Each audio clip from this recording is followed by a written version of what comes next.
Bonjour à tous, j'espère que vous allez bien. Donc aujourd'hui, nouvelle vidéo mensuelle sur le bilan de mon PEA de chez Bourse Direct en ce début novembre. On verra ensemble toutes mes actions long terme à dividende, mes trades court terme, un point très rapide sur les statistiques économiques de cette semaine avec les rendez-vous très importants pour la semaine prochaine, le CAC 40, voir comment il s'est comporté aussi cette semaine, essayer de trouver des zones techniques clés à surveiller de près pour la semaine prochaine et on terminera comme d'habitude par quelques sociétés qui techniquement me semblent intéressantes à surveiller de près. Donc n'hésitez pas à vous abonner à la chaîne, à partager la vidéo, à me lâcher un maximum de likes, ça me ferait très plaisir. Si vous avez des questions, des remarques ou si vous voulez un avis sur une société en particulier, mettez-moi tout ça en commentaire. Je serai ravi d'échanger avec vous. Je vous rappelle mon Twitter où je fais le suivi de mes analyses techniques, de mes trades court terme, etc. Le lien est dans la description. Et pour suivre mon PEA court terme et long terme à dividende sur Morning, le lien est aussi dans la description. Allez, on passe au sommaire. Donc on commencera par un point rapide sur les statistiques économiques de cette semaine, avec pas mal de choses concernant par exemple l'emploi américain ou encore l'inflation de la zone euro. Il y a eu des PMI aussi de la Chine. Je vous donnerai mon avis sur tout ça et surtout les rendez-vous très importants pour la semaine prochaine avec bien évidemment l'élection américaine qui pourrait bien évidemment faire bouger les marchés ou encore la réunion de la Fed avec un marché qui price toujours une baisse encore de 25 points de base au niveau de la Fed. Donc très important, je vous donnerai mon avis sur tout ça. Ensuite, on passera sur le CAC 40, voir comment l'indice s'est comporté cette semaine, essayer de trouver des zones techniques clés à surveiller pour la semaine prochaine. Après, mon portefeuille PEA chez Bourse Direct, en toute transparence, vous verrez toutes mes actions et on ira voir sur TradingView en même temps les zones d'intérêt long terme que je me suis fixé. Il y a pas mal d'entreprises qui sont pas très loin de ces zones, on verra ça ensemble. Après mon tableau à dividendes très rapide parce que au mois d'octobre, j'ai pas perçu énormément de dividendes par rapport à mes sociétés en portefeuille. Ensuite, le suivi de mes trades court terme que je vous fais tous les week-ends avec pas beaucoup de changements cette semaine. Je crois même aucun changement, mais on verra où en sont mes trades et on verra le récap de mes petits tableaux de septembre, octobre avec quelques clôtures qui ont été faites au mois d'octobre et on terminera par trois sociétés qui techniquement me semblent intéressantes à surveiller de près. Vika que je vous ai déjà parlé le week-end dernier et on verra Veralia et SPI. Bien sûr, je ne suis pas un conseiller financier. Mon avis dans cette vidéo ne représente pas un conseil d'investissement. Elle est juste réalisée à but pédagogique. Chaque investisseur aura sa propre stratégie. Investir en bourse représente un risque. Vous êtes le seul responsable de vos achats et ventes d'actions. Allez, c'est parti pour les statistiques économiques de cette semaine. On va commencer avec le PIB de la France. Donc, il y a une petite remontée au niveau du PIB qui est ressorti pour le troisième trimestre à 1,3%. Bon, c'est quand même mieux, mais bien évidemment, on avait vu aussi les PMI services qui avaient fortement rebondi au mois de septembre grâce aux Jeux Olympiques. Donc je pense que ce PIB du troisième trimestre de la France, 1,3, il y a un petit effet Jeux Olympiques, bien évidemment. Maintenant, voilà, c'est quand même pas trop mal. C'est très mou depuis un moment. De toute façon, le PIB de la France, rien de neuf, on va dire.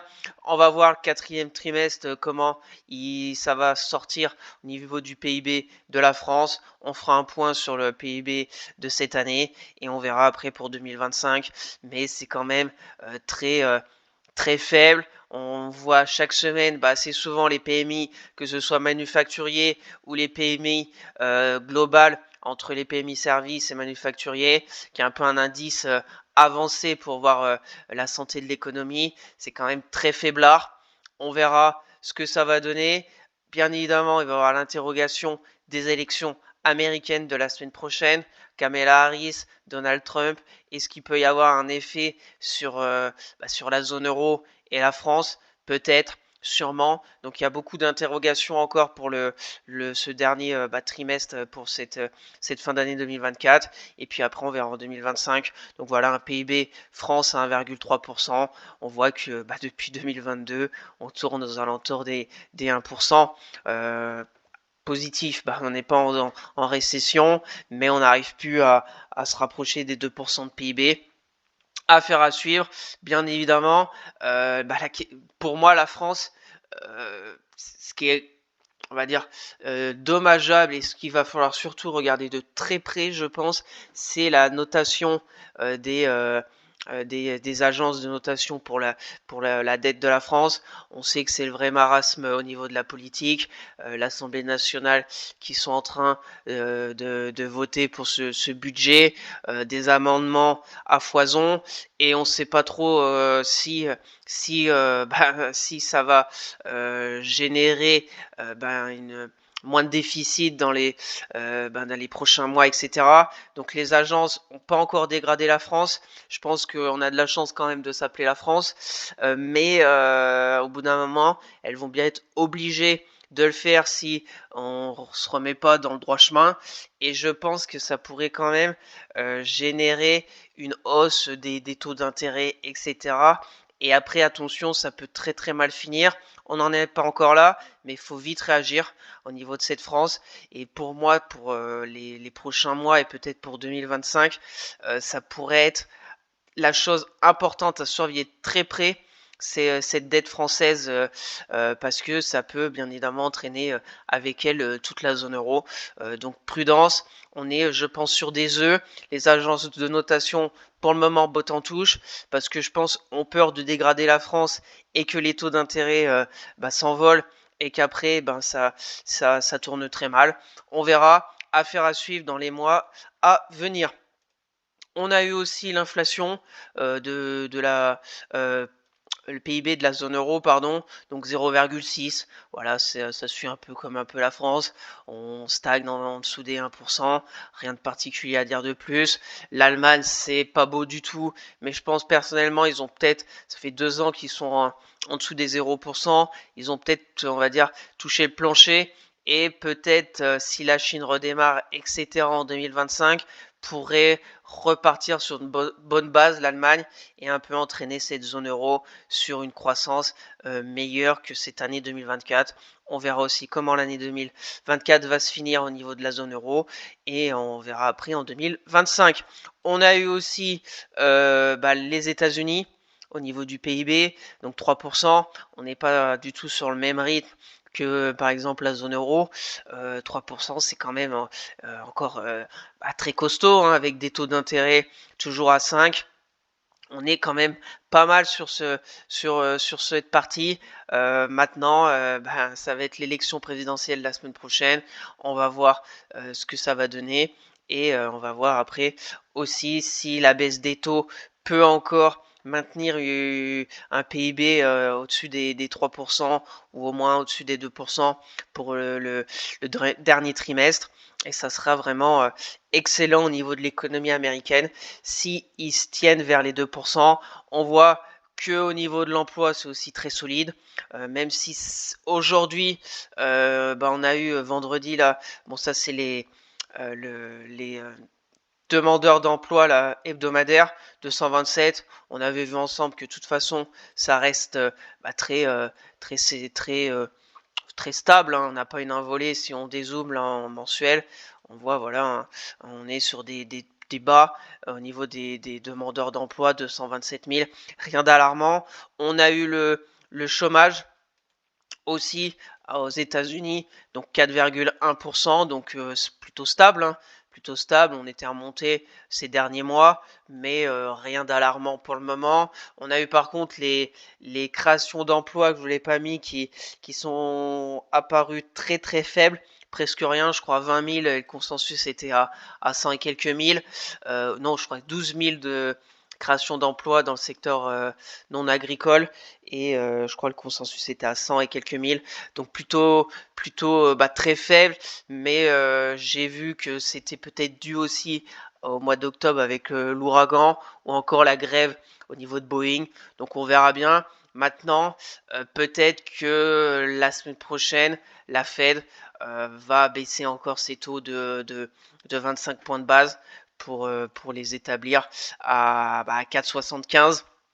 On voit ici, donc je pense qu'ils vont le faire. De toute façon, la semaine prochaine, élection américaine, mardi, et la Fed, je crois, jeudi. Donc ça peut Bien évidemment, faire bouger les marchés. L'élection américaine, ce qu'il va falloir regarder, c'est déjà si c'est très très serré, et ça va crier scandale d'un côté comme de l'autre. Après, est-ce que ça peut avoir une incidence sur la société américaine, que ce soit un candidat ou l'autre candidat? Peut-être. Et bien évidemment, ça peut avoir un impact sur les marchés financiers. Donc on suivra ça de près la semaine prochaine. On se redonne rendez-vous pour parler de tout ça le week-end prochain. Et puis on verra sur la durée ce que ça peut donner soit Donald Trump, soit Kamala Harris. Mon avis personnel, c'est que Donald Trump et très États-Unis, donc pourrait encore relancer sa guerre économique avec la Chine et bien évidemment avec peut-être la zone euro.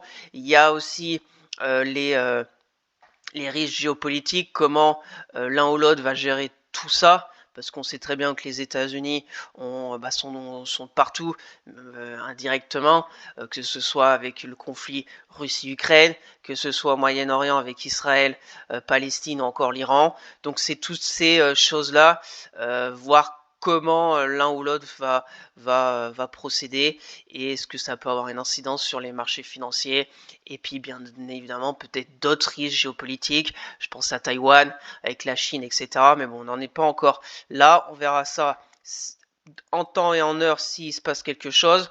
Donc voilà les enjeux de la semaine prochaine. On peut voir aussi cette semaine le taux de chômage, on l'a dit, 4,1, plutôt stable, très stable, donc plutôt rien à signaler. Les marchés n'ont pas trop tenu de compte de ces statistiques.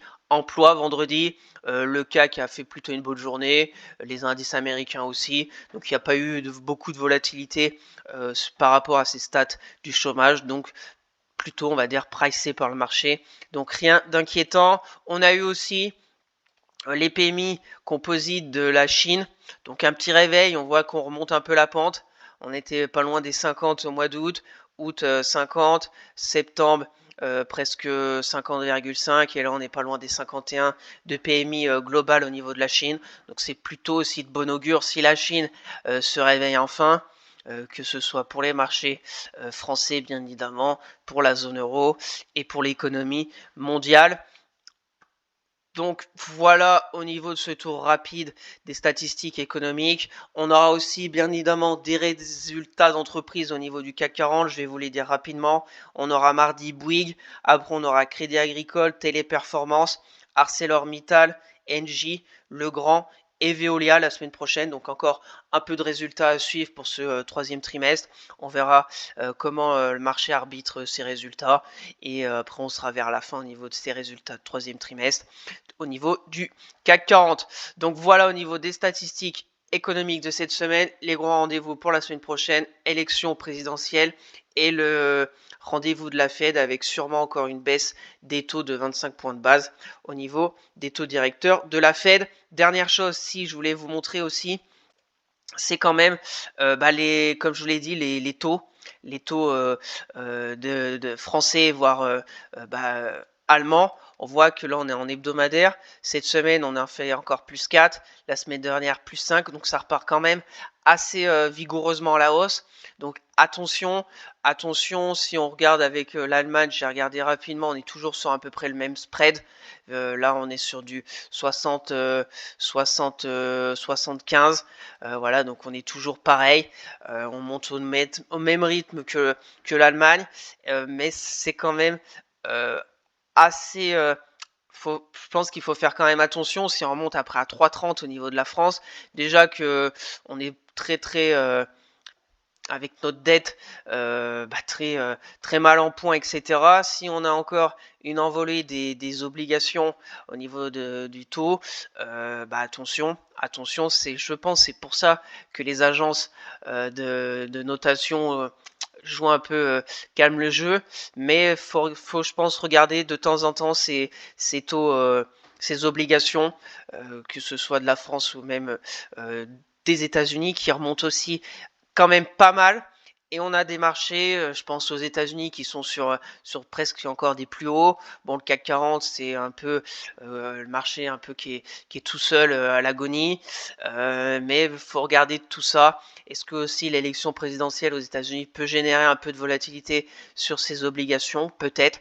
Donc attention la semaine prochaine et on fera un point complet le week-end prochain. Allez, on va passer maintenant à notre bon vieux CAC 40. On va se mettre en mensuel pour voir si notre bougie du mois d'octobre.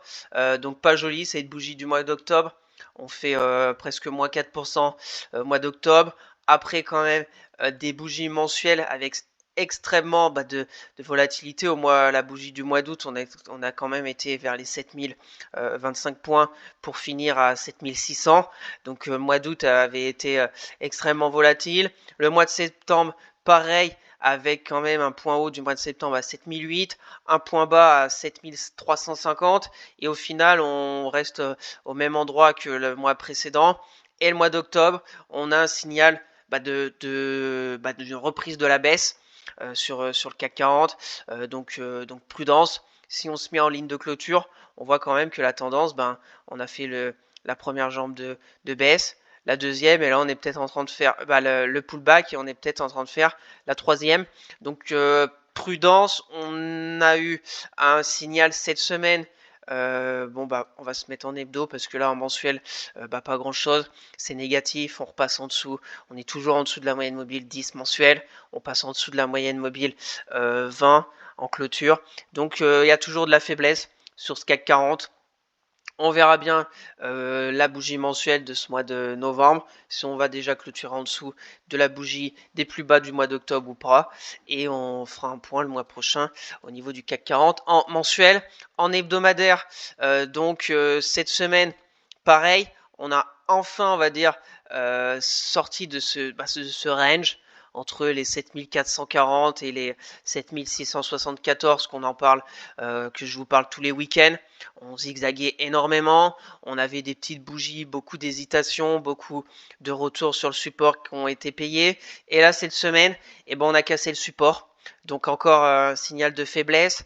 Pareil, on passe en dessous de la moyenne mobile 10, de la 20, de la 50, il nous reste la moyenne mobile 200 hebdomadaire qui est en dessous des cours. Le RSI, on recasse notre petite moyenne mobile et on passe en dessous de la zone de neutralité au niveau des 50 de RSI. Donc de la faiblesse sur le CAC. Maintenant, on fait une mèche basse, on retourne au niveau des. Pour moi, le support sur le CAC 40 en hebdo, il est ici. C'est à peu près les 7350 qu'il va falloir surveiller pour la semaine prochaine. Parce que si on casse les 7350, je pense qu'on ira combler ce petit gap. Et après, on sera à 7000 vers les 7003. Et puis après, attention, on retournera vers cette moyenne mobile 200 hebdomadaire, qui est notre dernier rempart au niveau de cette baisse. Et ce qu'on va faire après, une sorte de bougie comme ici, on a sauvé cette moyenne mobile 200. Attention, prudence. Au niveau du CAC 40, on va se mettre en journalier pour voir un peu ce qui s'est passé cette semaine. Donc on retrouve nos deux bornes de ce range, de très long range, entre 7000, on va dire 7700 et 7440. Et là, cette semaine, on a cassé ce support qu'on parle depuis des semaines et des semaines, avec en plus un gap baissier, et on a continué après le gap baissier sur 2 journées de baisse. On a eu cette journée de mardi, le gap baissier mercredi, jeudi on a continué, on a trouvé appui sur cette zone, si on se met en ligne de clôture, très belle zone de support à 7351 points. Maintenant, est-ce que c'est juste un petit rebond technique avec des rachats de short vendredi? On fait plus 0,80. Voilà, c'est bien évidemment plutôt, on va dire, c'est quand même positif parce qu'on clôture plus haut que la bougie précédente. Mais bon, il n'y a rien de sauvé. On fait même une mèche haute en fin de séance. Donc c'est quand même faible. Ça va être pour moi l'enjeu de la semaine prochaine. On va juste réajuster un peu ça. La résistance, ça va être ici. Le gap. Le support, on l'a identifié ici à 7351. La prochaine zone, si ça lâche, et ben c'est le comblement de ce gap, soit un retour peut-être à 7279 au niveau du CAC 40. Donc pour conclure sur le CAC 40, prudence, on a eu un premier signal de faiblesse après cette longue latéralisation du CAC, avec le passage en dessous du support des 7464 points. On est en dessous de toutes les moyennes mobiles qui sont maintenant bien baissières. La 10, la 20, la 50 et la 200 piquent vers le bas. Donc attention. Le support à tenir très court terme, les 7351 points. Et sinon, après, direction les 7279. Donc attention, parce qu'on pourrait avoir peut-être quelque chose comme ça. Retour ici et avoir encore un flux de vendeurs pour aller chercher le petit gap ici à 7279. Donc prudence au niveau du CAC 40. On verra bien évidemment si les catalyseurs comme l'élection présidentielle, la Fed ou encore les résultats d'entreprise peuvent nous donner la prochaine direction. Mais il va falloir suivre la résistance court terme, le gap baissier, le support 7350 pour la semaine prochaine. Allez, c'est parti pour mon portefeuille PEA de chez Bourse Direct. Le portefeuille global est d'environ 28 600 euros. J'ai pas mal de cash encore disponible, presque 7 000 euros. Et pour le moment, une plus-value latente d'environ 661 euros. Donc là, j'ai toutes mes actions, que ce soit mes actions dites entre guillemets court terme et mes actions long terme. Par exemple, Accor, Airbus, le BX4, Biomérieux, Dassault Systèmes, Eramet, Euraseo, Imeris, Ipsen, Métropole TV, j'ai du Neuron, j'ai aussi Stellantis, Trigano, Valorec et Veolia. C'est plutôt des actions dites court terme. Après, bien évidemment, ça peut changer au fur et à mesure, mais le reste, après, c'est plutôt des actions long terme à dividendes où je fais plutôt un point tous les débuts d'année pour mes actions long terme pour voir par rapport aux résultats annuels et voir un peu les perspectives et voir où c'est que j'en suis aussi au niveau de toutes ces sociétés et des fois faire des arbitrages parce qu'elles correspondent plus à ma stratégie long terme à dividendes et après changer avec d'autres. Donc affaire à suivre. Après cette année 2024, si vous me suivez, au niveau de mes achats pour mes actions long terme à dividendes, j'ai pris que 2 sociétés. J'ai pris Sanofi et j'ai pris Thales. Et pour le moment, aucun renfort. Je patiente parce qu'on est plutôt, pour ma part, sur un temps un peu faible au niveau de l'économie, macroéconomie, microéconomie, c'est pas top. On a vu les résultats du 3e trimestre, pas mal de profit warning, donc je suis plutôt patient. J'attends de voir aussi les élections américaines, comment on va se finir l'année, etc.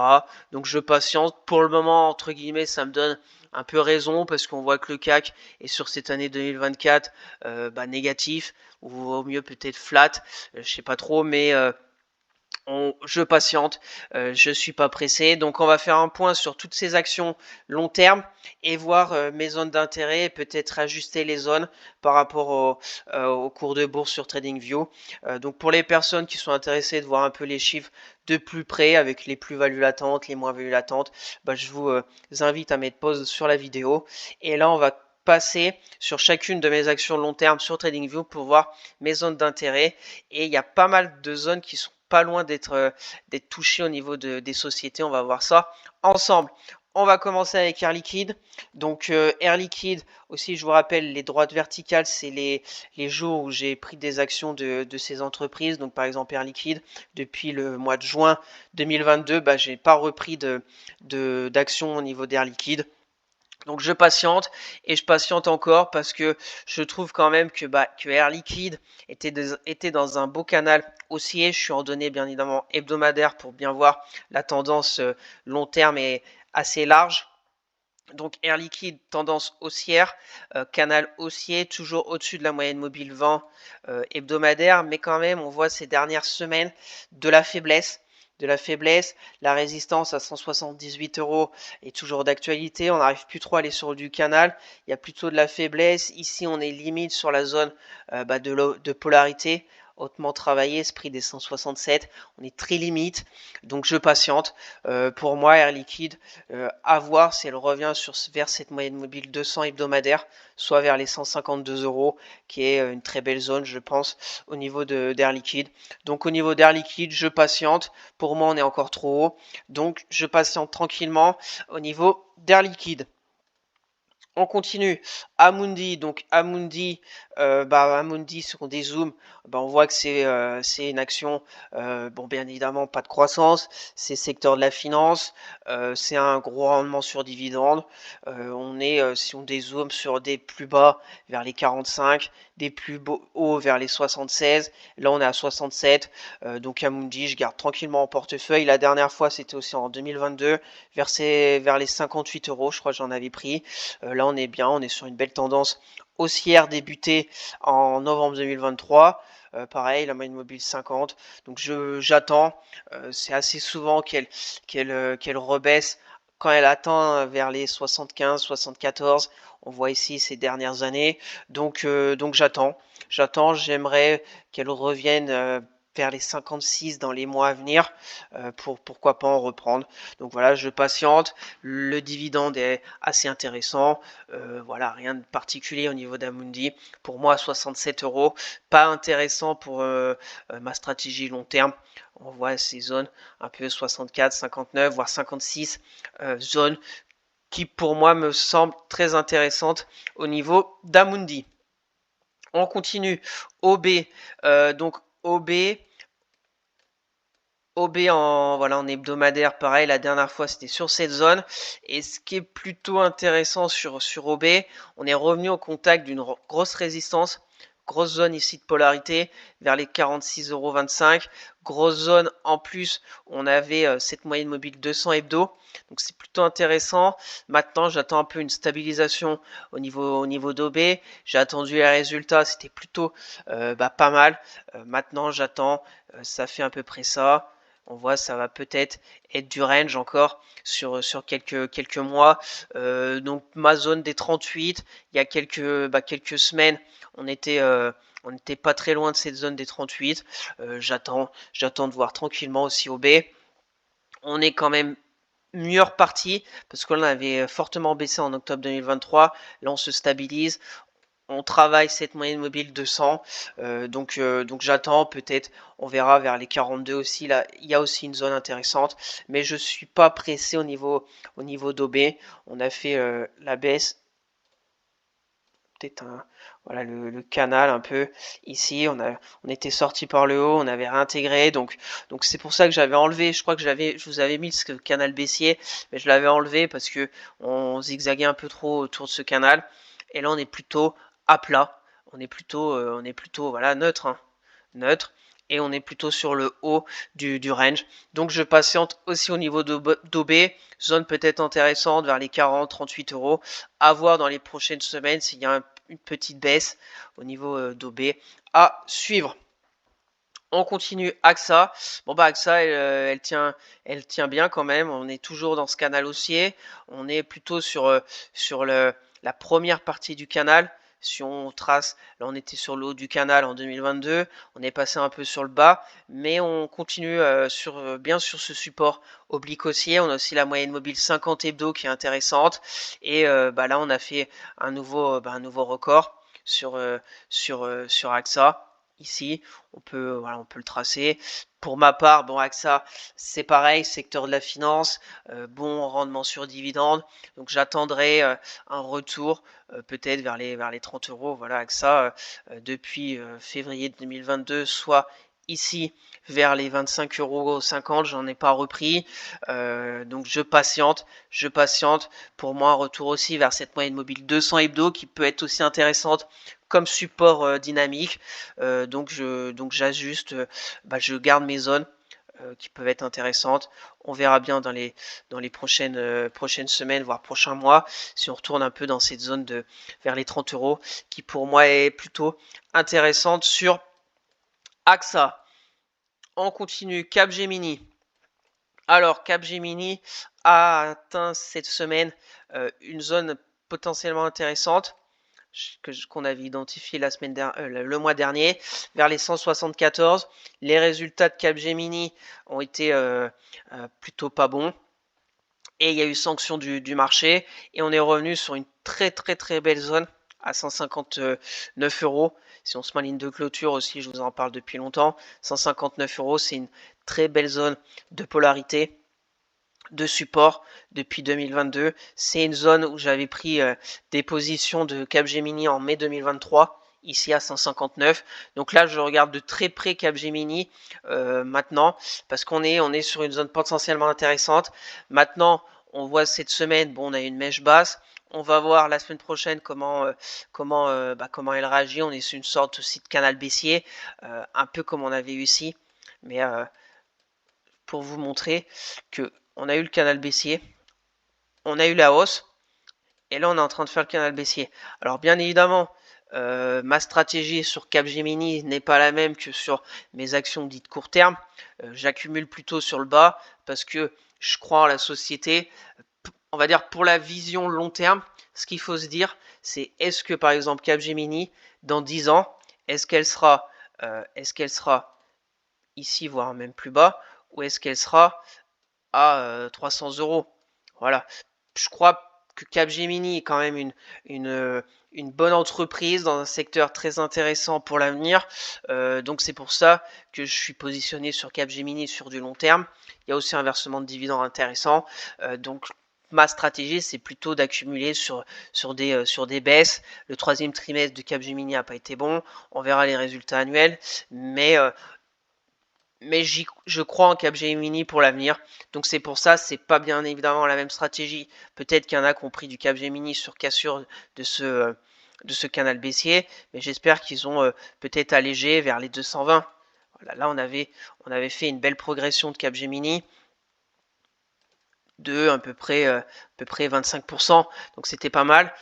On a tout reperdu d'ici maintenant, donc à voir. Pour ma part, 159, on va voir si ça tient. Après, si ça lâche, si ça lâche, est-ce qu'on a des zones mensuelles sur Capgemini? Si ça veut vraiment aller plus bas, on a ici la moyenne mobile 200 mensuelle qui a été touchée en mars 2020 lors du crash du Covid. Sinon, après, on n'a pas vraiment de zone. Après, il faudra voir. Faudra voir où Capgemini peut s'arrêter. Peut-être ici. Ici, voilà. On verra. On suivra ça ensemble, de toute façon, mois après mois. Moi, ce que je vais regarder dans l'immédiat, c'est ici, c'est au moins à 159. On a une congestion. Ce que j'appelle une congestion, c'est qu'on s'arrête ici, qu'on zigzague sur quelques semaines et qu'après, on reparte. Donc, bien évidemment, peut-être pas acheter à 159 euros pile, mais si j'achète à 165, qu'on a une petite stabilisation du marché, ça me laisse penser que peut-être on va faire à peu près la même chose qu'ici. Peut-être, alors rien n'est sûr bien évidemment sur les marchés, mais je vais surveiller de très près Capgemini et peut-être que le mois prochain, quand je vous ferai mon bilan en début décembre, j'aurai repris des actions de Capgemini. De toute façon, si vous voulez voir, vous pouvez suivre mon portefeuille PEA sur Morning, et puis je vous partagerai aussi sur Twitter. Donc là, on est sur une zone technique très importante au niveau de Capgemini. Maintenant, affaire à suivre. On continue Danone. Danone, elle est plutôt excellente. Ces dernières semaines. J'avais cette zone à 58. On a pas mal travaillé en juin 2024. J'en ai pas repris. Voilà, j'attends maintenant. J'attends. Le train est parti sans moi, même si je suis toujours dedans. Mais maintenant, on est à 66 euros. On est pour moi trop élevé au niveau de Danone. On peut rajuster par contre. On peut rajuster parce que à voir si on revient vers les 62, qui est maintenant une zone un peu de polarité ici. 62 euros, on voit dans le passé. Donc à suivre. Donc là, sur ces prix-là, 66, elle ne m'intéresse pas. Dernièrement, j'en avais acheté au mois de mars 2022 aussi vers les 51. Donc je patiente au niveau de Danone, qui se comporte plutôt bien depuis quelques mois. On est repassé au-dessus de la moyenne mobile 200 et hebdomadaire. Voilà, on a la 200, la 50, la 20, la 10, bien aligné dans le bon ordre, haussière. Donc c'est plutôt intéressant. On aurait même peut-être une petite oblique, mais voilà, on verra le mois prochain si elle retourne vers les 62, peut-être en reprendre ou attendre encore plus bas. Affaire à suivre, c'est pareil, c'est pas Danone pour ma stratégie, c'est pas non plus, c'est pas du air liquide, c'est plutôt action de consommation, on va dire, courante. Je me dis s'il y a retour de la volatilité, peut-être dans un secteur qui peut avoir moins de volatilité que d'autres entreprises, avec un rendement sur dividende aussi intéressant, et je pense encore de belles années devant elle, même si je pense pas que Danone va exploser et aller à 200 euros dans quelques années, mais affaire à suivre. Donc voilà au niveau de Danone, je garde, j'attends peut-être 62 euros, voir ce qui se passe, voire 58 qui peut être intéressant au niveau des zones techniques clés de Danone. On continue, Ipsos. Alors Ipsos, c'est pareil. J'ai même pas changé mes zones d'intérêt. Ipsos, résultat pas bon, sanctionné par le marché et surtout, aucune réponse parce que c'était cette bougie, moins 13%. La semaine dernière, encore moins 4. Et cette semaine, on fait encore presque moins 1. Donc là, il y a aucune contrepartie d'acheteur. L'action totalement délaissée, continue sa chute. Donc là, pareil, c'est un peu pareil que on a vu que Capgemini sanctionné, sûrement à juste titre par rapport à ses résultats, ses perspectives. Maintenant, moi, je crois en Ipsos pour l'avenir, dans un secteur d'activité qui peut être intéressant. Donc maintenant, j'attends un point d'atterrissage pour en reprendre. Alors là, c'est pareil, ceux qui ont acheté sur cassure de ce canal haussier, ici 46%, et là on est quand même sur une baisse de 35%. Donc ça va très vite. Ça a été très vite dans un sens, mais ça va aussi vite dans l'autre sens. Donc prudence. Donc maintenant, ce que je vais faire sur Ipsos, après attention, si on dézoome, quand même, il faut toujours aussi dézoomer quand vous connaissez pas trop la société. On voit que quand même depuis entre 2004 et 2021, on est resté entre 17 et 33 euros, et c'est après le Covid qu'on a vraiment explosé à la hausse. Et là, si on regarde, c'est pas si mal, hein. Gros canal haussier, correction, hausse. Là, on fait quand même une correction très profonde au niveau d'Ipsos. Attention, si on revient ici après à 42-44, on aura tout repris de cette belle hausse. Donc prudence. Donc maintenant, ce que je vais faire sur Ipsos, c'est un peu pareil que Capgemini. Pour moi, on est sur une zone intéressante ici, mais pour le moment, il n'y a aucune réponse au niveau du graphique. Donc, je me précipite pas, j'attends. Donc maintenant, j'ajuste mes zones. Ici, on avait une zone, mais maintenant, ça n'a même pas répondu, cette zone de polarité en hebdo qu'on voit ici. Zone de résistance, ici aussi travaillé. Là, pareil, là, ça a tout enfoncé.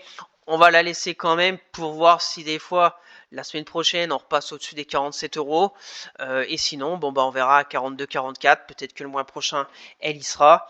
Et on verra. Donc, c'est pareil, je la suis. Parce que pour moi, on est sur peut-être une opportunité intéressante au niveau d'Ipsos.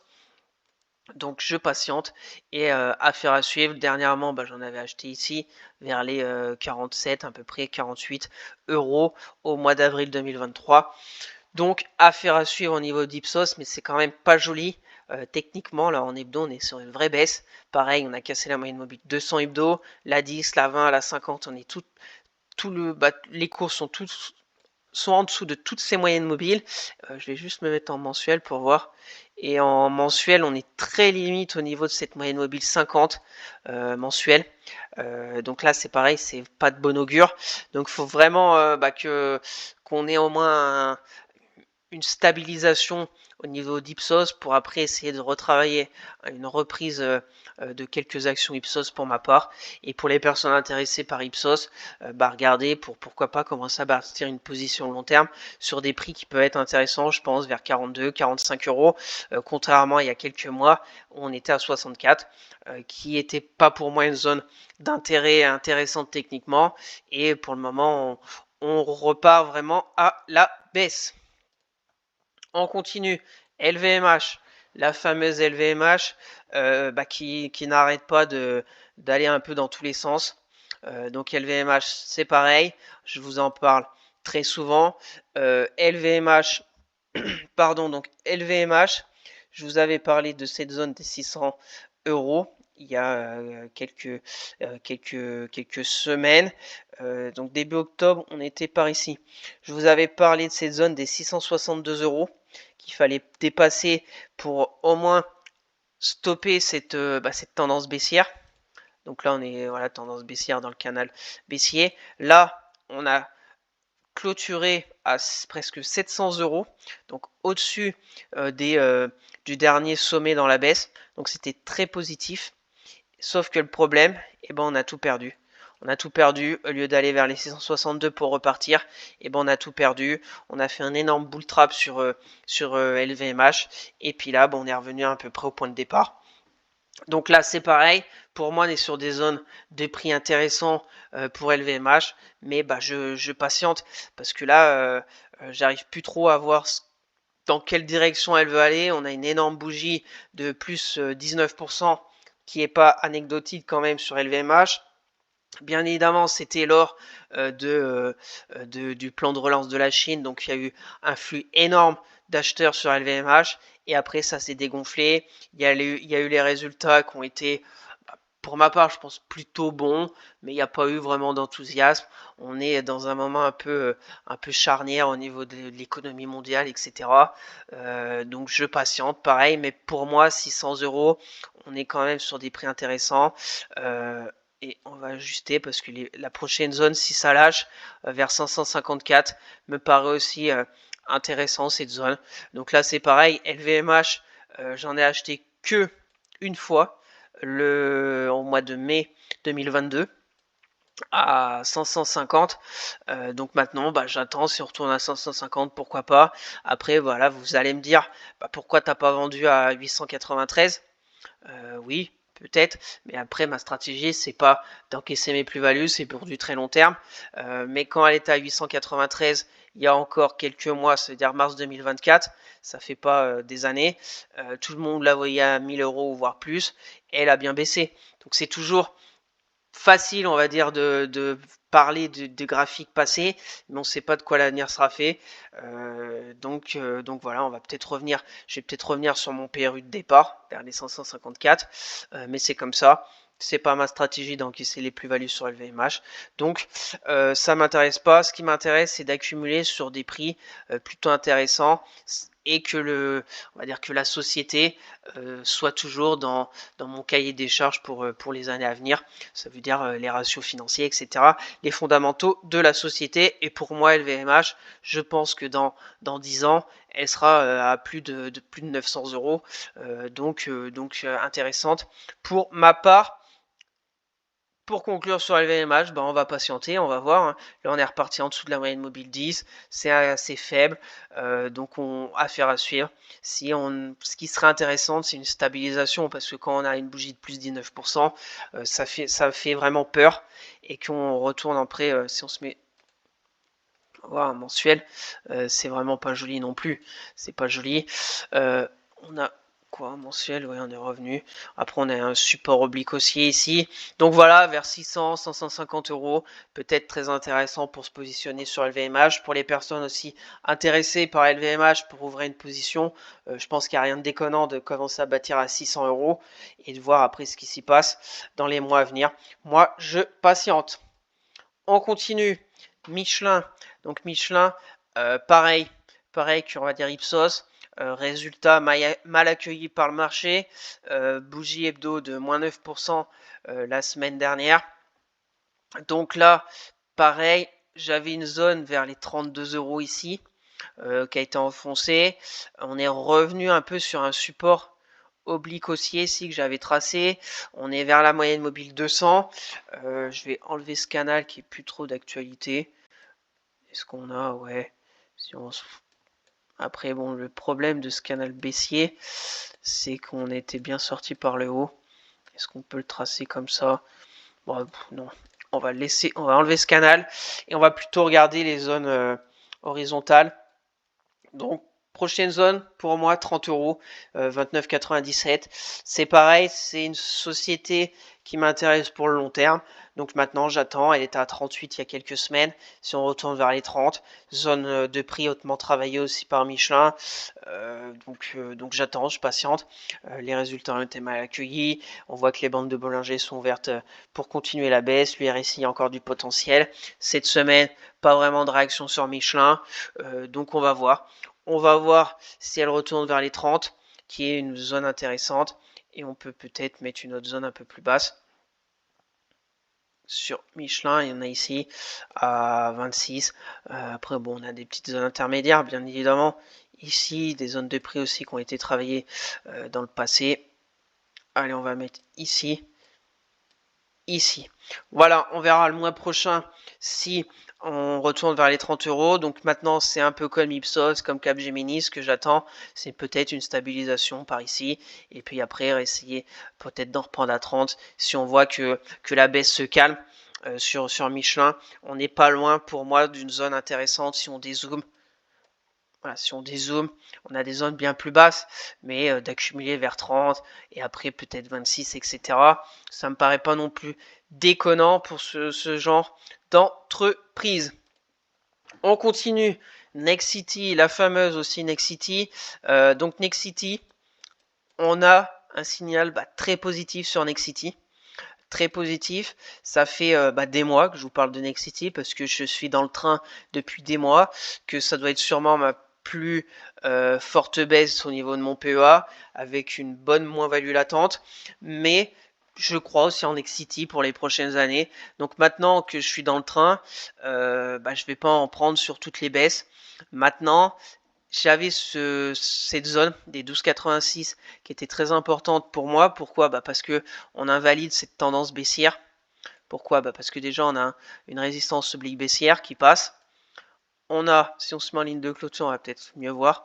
On a donc les baisses, des plus bas de plus en plus bas, des pullbacks sur les zones de polarité comme ici. Là c'était notre support. On a fait un pullback ici au mois de mai 2024 pour aller encore plus bas. Là on a travaillé.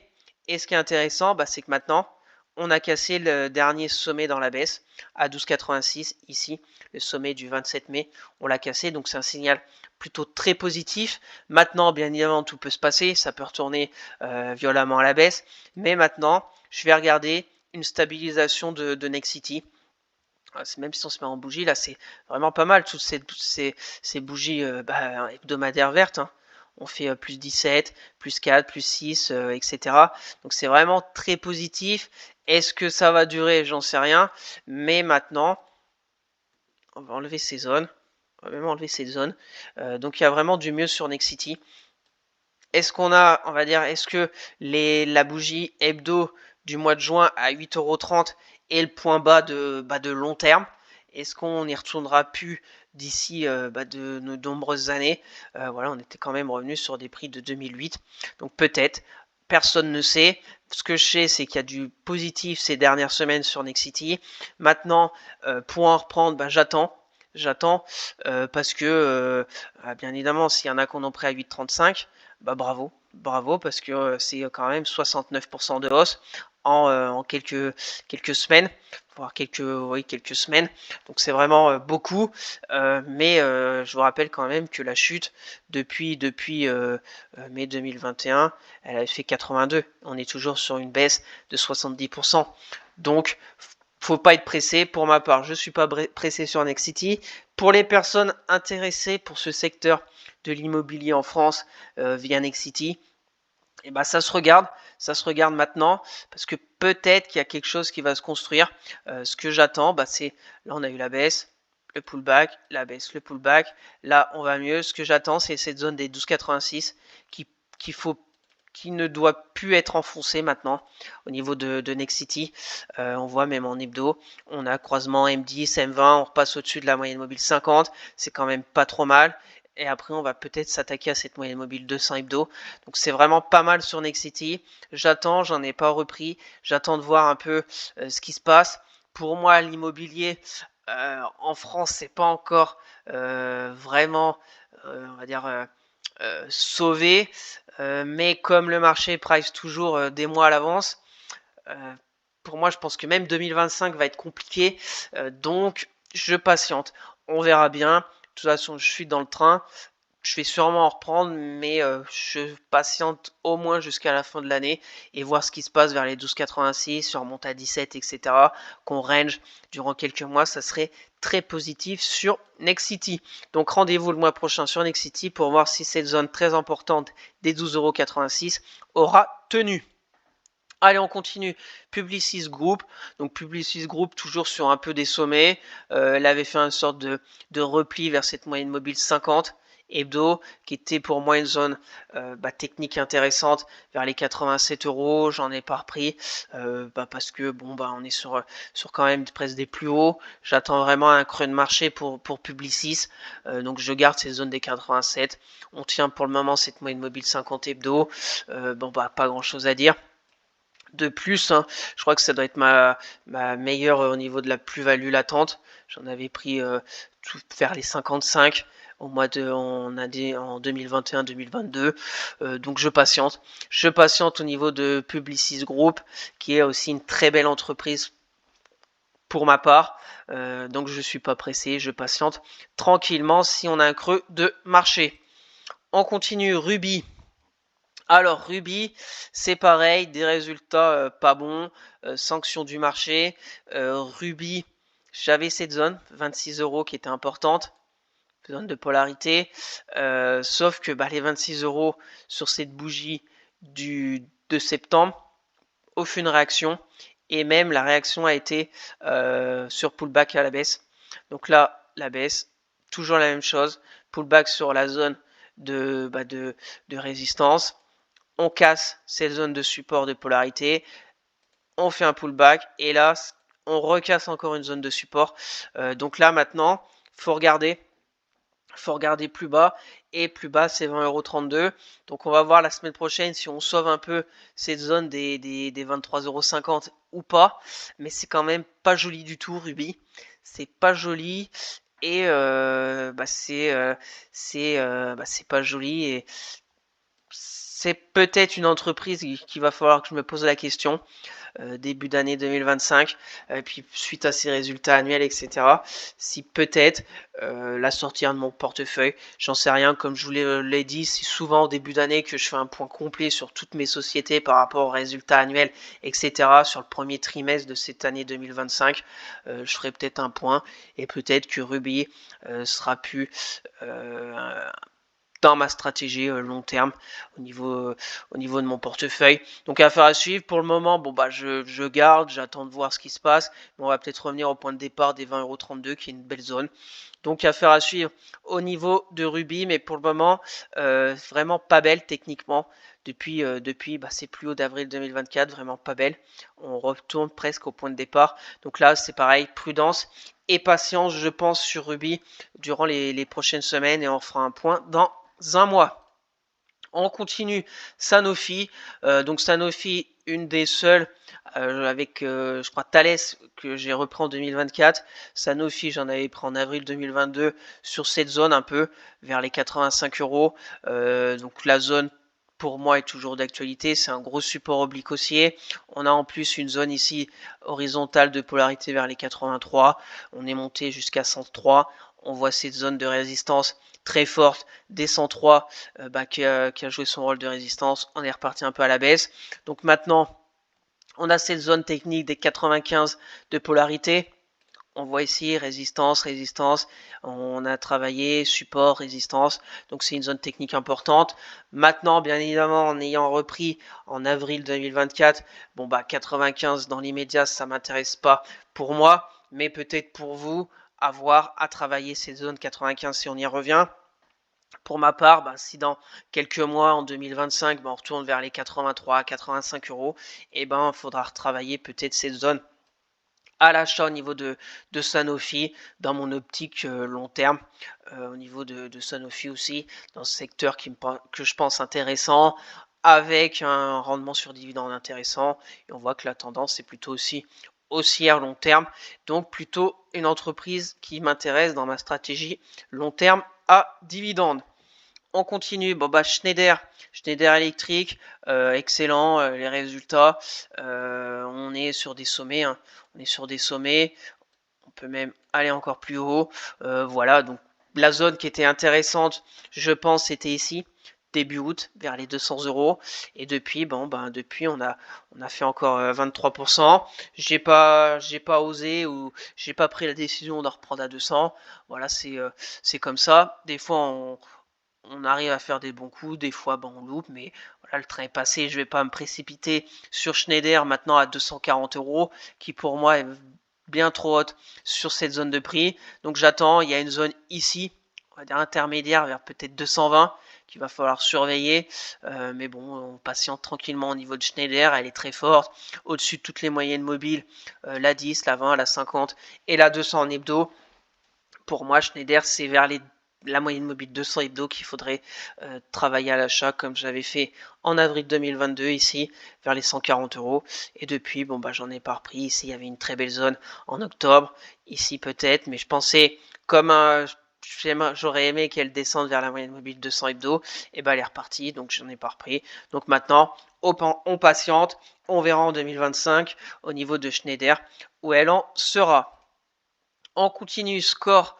Score, j'ai cette zone des 20 euros, voilà, qui est plutôt aussi une zone de résistance. On est pile dessus, donc c'est pareil. Score, c'est une société pour son dividende, secteur de la finance. C'est aussi une société qui va peut-être falloir que je me pose des questions pour pourquoi pas encaisser peut-être des plus-values. Là, je sais pas où j'en suis, si je suis en plus-value avec le dividende sûrement, mais peut-être faire une rotation, parce que ma vision pour les années à venir sur des sociétés qui ont extrêmement baissé, qui pourront peut-être repartir sur un nouveau cycle. Je pense par exemple à Pernod Ricard qui a extrêmement baissé, qui pourrait peut-être repartir sur un nouveau cycle haussier, donc peut-être sur des zones intéressantes en ce moment, et sur Score qui est plutôt sur un gros rendement sur dividende et moins sur de la croissance. Donc voilà, c'est les questions qu'il faut aussi se poser des fois sur son portefeuille long terme. Mais voilà, Score, on est sur une zone maintenant de un peu de résistance. Ici on voit de polarité qui était support en mars 2023. Là, on la travaille. On a fait aussi une énorme baisse cette année 2024. J'avais cette zone à 17,28. Zone de prix où j'en avais repris en juillet 2023. Donc, je patiente. C'est plutôt pas mal techniquement parce qu'on a fait une grosse chute. Et là, on essaye de travailler. Donc, si on continue de travailler durant les prochaines semaines entre 17,30 € et 20,30 €, ça serait plutôt intéressant pour peut-être être sur un range d'accumulation pour repartir à la hausse. Donc zone 17,28 qui est toujours d'actualité, peut-être intéressante pour en reprendre au niveau de Score. On continue. Steph, Steph, elle est aussi très belle, toujours bien au-dessus de ses moyennes mobiles. Haussière, on voit quand elle revient vers cette moyenne mobile 50 hebdo, ça peut être une zone très intéressante d'achat. On voit qu'elle a joué son rôle de résistance dynamique. Maintenant, elle joue son rôle de support dynamique. Donc maintenant, on est sur des sommets. C'est pour ça que vers les 125 euros, peut-être intéressante. Bien évidemment, la zone qui était très belle sur cette année 2024, c'était vers les 115. Belle zone de polarité. J'ai pas payé. Elle est montée à 144. Là, on est à 137. Pour moi, trop haute. Donc, affaire à suivre durant les prochaines semaines. Pareil, entreprise fondamentalement que je trouve très intéressante. Voilà, pas grand chose non plus à dire sur Steph, qui est une très belle entreprise. Et je patiente pour essayer d'avoir aussi un creux de marché et en reprendre. On continue, Thales. Donc Thales, dernière action que j'ai repris dans mon portefeuille long terme, la semaine du 12 août, sur un peu ces zones vers les 143 €. Pour le moment, ça travaille, ça bouge pas trop. On est un peu toujours sur ce support oblique haussier. Voilà, ça se stabilise. Donc voilà, après c'est pareil, c'est pour du long terme. J'en ai repris parce que j'avais une très faible valorisation une très faible partie de Thales dans mon portefeuille parce que j'en avais pris en octobre 2021 vers les en dessous des vers les 80 €. Et puis après, bon, il y avait eu le déclenchement de la guerre en Ukraine, donc elle avait explosé à la hausse et j'avais pas réussi d'en reprendre, donc j'ai décidé d'en reprendre ici au mois d'août. On verra bien ce que ça donne. Après, c'est pareil, fondamentalement, je trouve qu'elle a des atouts intéressants. Donc j'en ai repris maintenant. Toujours la zone des 142 qui peut être intéressante. Et puis après, si ça va plus bas, peut-être en dessous des 130 € à voir avec cette moyenne mobile 200 hebdo qui peut être aussi intéressante. On voit dans le passé qu'elle avait joué son rôle de support dynamique ici, par ici, par ici. Après qu'on était passé en dessous, c'était une résistance dynamique, cette moyenne mobile 200. Donc à voir si on s'y rapproche dans les mois à venir. On continue, Total Energy. Donc Total Energy quand même assez faible. Assez faible, je vous rappelle, Total Energy, sorte de canal haussier plutôt intéressant. On fait plusieurs touches en bas, plusieurs touches en haut. Et là, depuis des semaines, on a cassé ce canal haussier. On est retourné même sur cette moyenne mobile 200 hebdo, qui peut être aussi intéressante sur Total Energy. Pareil, quand on est en dessous, résistance dynamique, quand on est au-dessus, plutôt un support dynamique. Donc là, on est sur une zone potentiellement intéressante que j'avais identifiée à 58,80 sur Total Energy, on voit. C'est une belle zone ici de polarité. Résistance 2022, là 2023 à 59 €. Là, support en janvier 2024. Et là, on est revenu au point de départ de cette année presque. Voilà, du 15 janvier à 50, à peu près à 58. Cette semaine, encore une bougie rouge de presque moins 4%. Donc, on va voir. La zone des 57 m'intéresse déjà beaucoup plus sur Total Energy. Si on revient vers 55, c'est un peu plus bas et c'est quand même une baisse de 20% sur ses plus hauts de cette année. Donc à voir, 55 c'est des zones de prix par exemple de 2018, c'est des zones de prix extrêmement travaillées en 2022, 2023, donc à voir. Donc là c'est pareil, on est je pense sur des prix qui peuvent être intéressants sur Total Energy. Maintenant, faut patienter, je pense, durant les semaines à venir. Pour moi le pétrole, il est très faible. Ce qui, on va dire, le retient de pas baisser plus, c'est les tensions géopolitiques au Moyen-Orient, bien évidemment. Et donc voilà, donc elle pâtit un peu de tout ça. On verra bien les résultats, bien évidemment, avec des marges qui ont été très faibles suite au prix du baril de pétrole.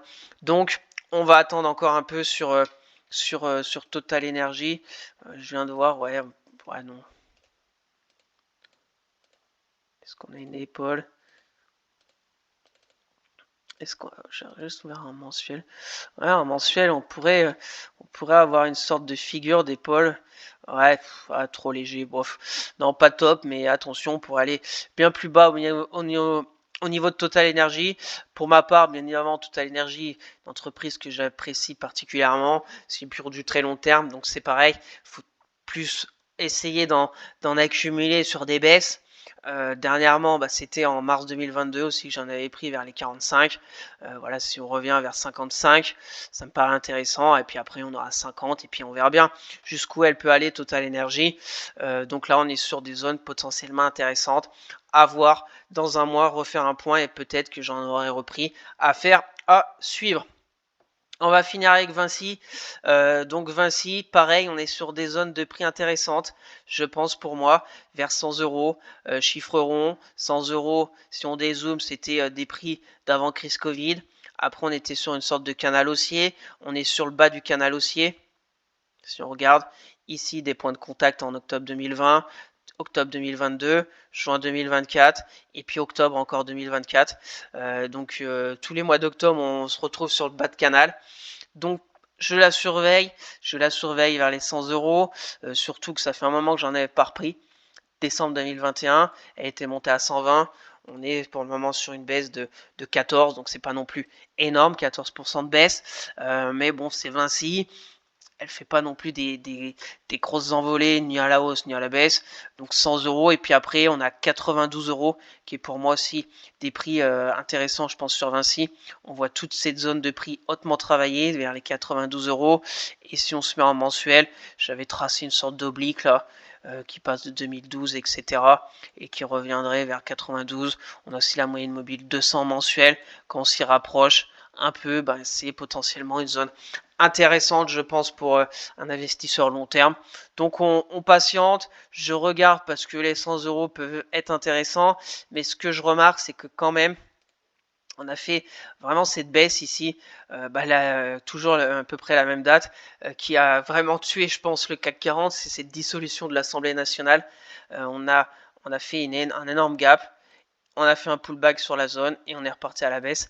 Donc au mieux, on va peut-être faire une sorte de range, mais si on casse le range par le bas, et ben c'est distribution pour se donner un peu, on va dire un target, c'est on prend la hauteur du range, on casse, ça nous fait un target peut-être à 90. Donc je surveille tout ça au niveau de Vinci et on reverra dans un mois où elle en sera. Donc voilà ce tour d'horizon de mes 20 sociétés au niveau de mon portefeuille long terme à dividendes. On va retourner rapidement sur la vue de chez Bourse Direct. Donc voilà, pas de nouvelle entrée pour ce mois d'octobre. Comme je vous l'ai dit, mois de année 2024, plutôt d'observation parce que j'arrive pas trop à décrypter le marché. Par Thales, à part Sanofi, Thales dans des secteurs un peu défensifs, j'ai rien repris. On verra sur cette fin d'année peut-être parce qu'on est peut-être sur des zones intéressantes comme on a vu ensemble. Donc voilà au niveau de mon portefeuille court terme, long terme à dividende. Donc on va passer rapidement sur mon petit tableau au niveau des versements de dividendes pour cette année 2024.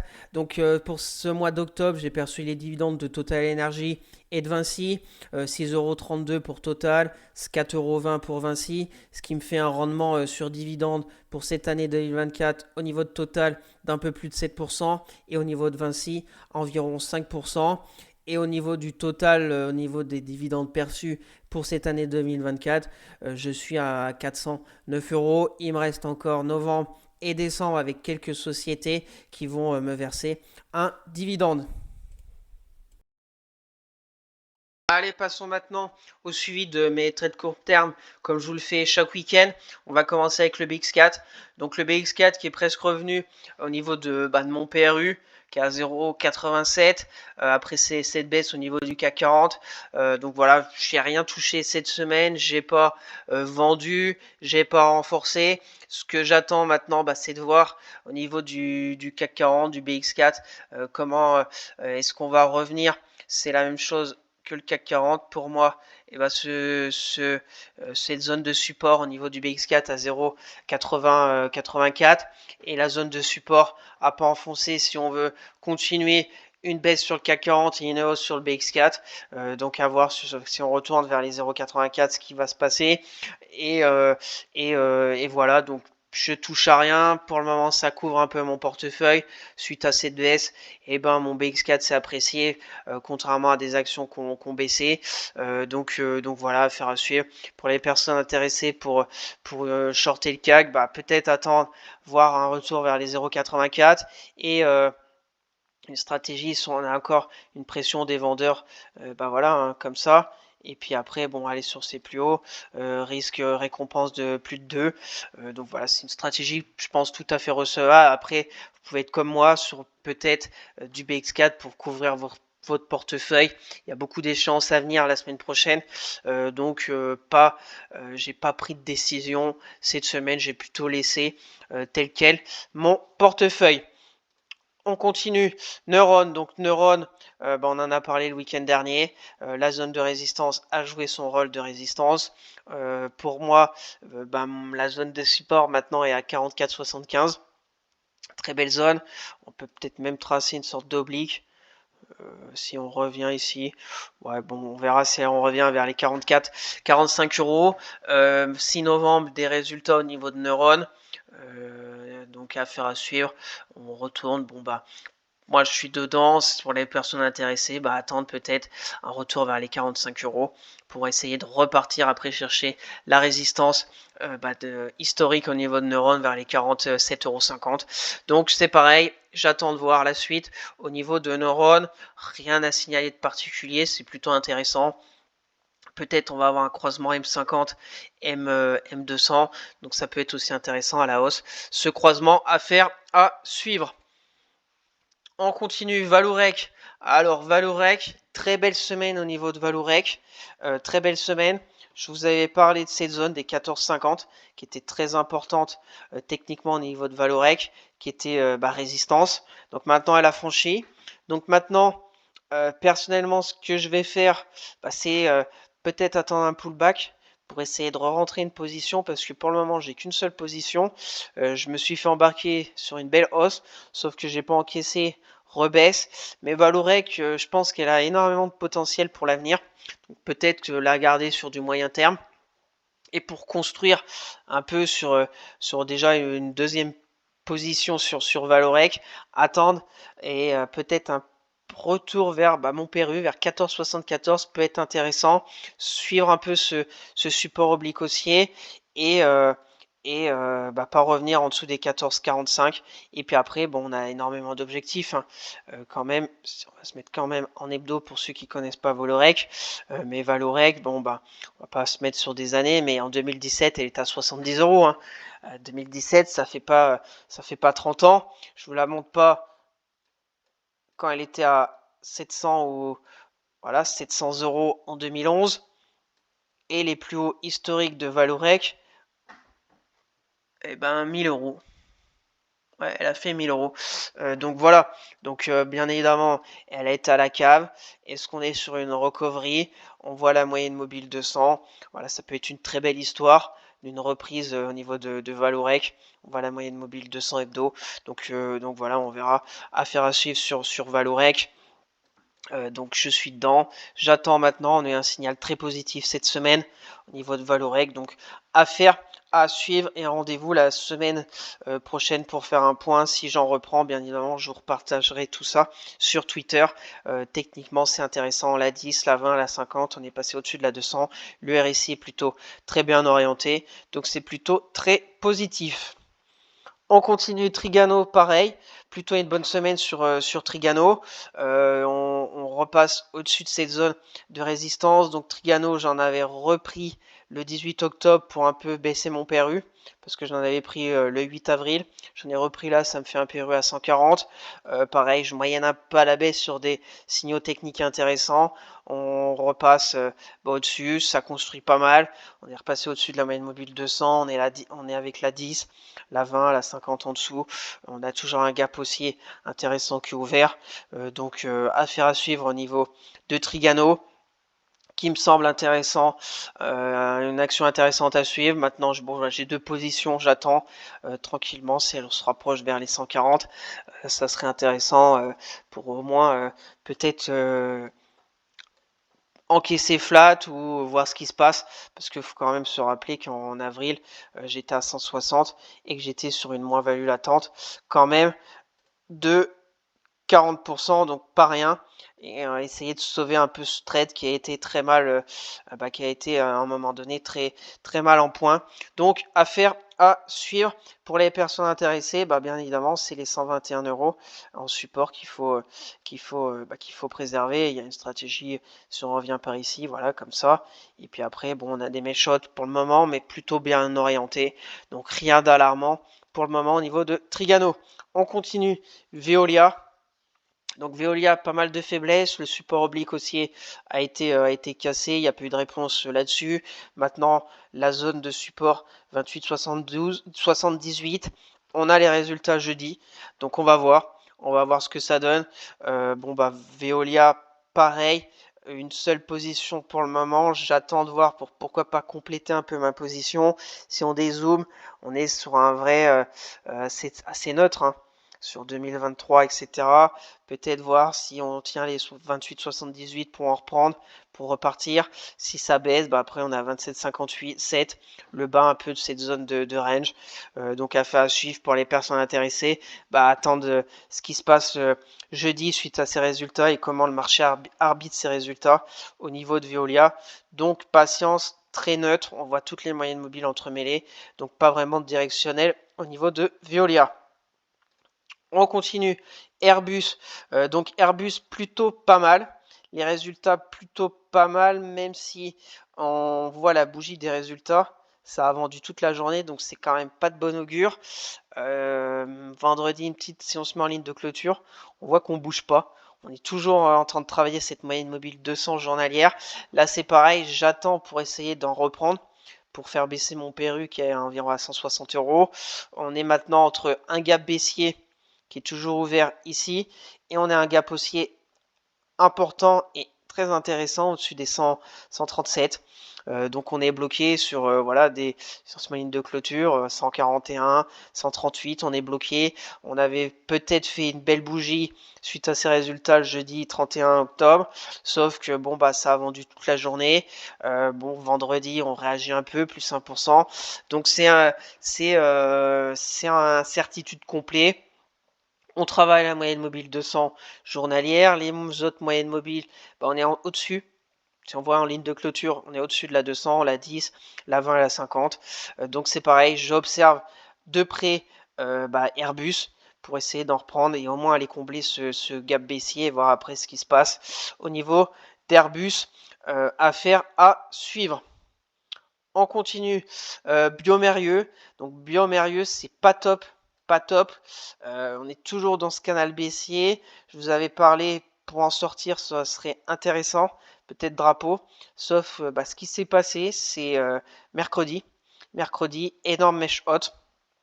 On a quand même été jusqu'à 110 €. Et puis après, bon bah ça s'est tout dégonflé. Et jeudi, presque moins 4%. Donc c'est pas vraiment de bon augure quand même sur Biomérieux. Donc là, on est revenu sur une zone technique importante, les 101 €, moyenne mobile 200. Donc là, il faut vraiment réagir. Donc maintenant, ce que j'attends sur Biomérieux, c'est peut-être d'en reprendre pour essayer d'avoir une plus grosse position si elle veut repartir à la hausse. Parce que fondamentalement, les résultats étaient plutôt bons, mais maintenant, est-ce que le secteur est un peu délaissé? J'en sais rien. Affaire à suivre au niveau de Biomérieux. Le RSI se dégonfle au fur et à mesure. Donc c'est pas top, pas top. Ligne de clôture, on est toujours dans ce canal baissier. Maintenant, on est en dessous des moyennes mobiles, la 10, la 20, la 50. Donc affaire à suivre. Affaire à suivre sur Biomérieux. On est maintenant sur une zone technique intéressante, les 100 €, la moyenne mobile 200. On voit la ligne ici de support avec le gap haussier. Donc c'est pareil, la semaine prochaine, peut-être une décision à prendre au niveau de Biomérieux. Et s'il se passe quelque chose, je vous partage sur Twitter. Et sinon, on fera un point le week-end prochain pour les personnes intéressées. Il y a une possibilité pour les courts termes, si on a une bougie journalière qui clôture au-dessus de la bougie de vendredi, par ici, un stop ici, si on regarde les mèches basses, chaque fois qu'on revient à 101,40 €, ça procure une mèche basse, donc il y a quand même des acheteurs sur ces zones de prix.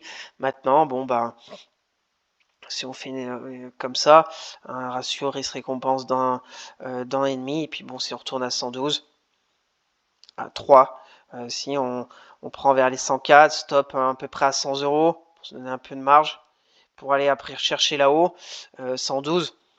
Après, si on se met en hebdo, on en est où en hebdo? En hebdo, on retourne sur la moyenne mobile 20 hebdomadaire, donc c'est pas non plus déconnant cette consolidation.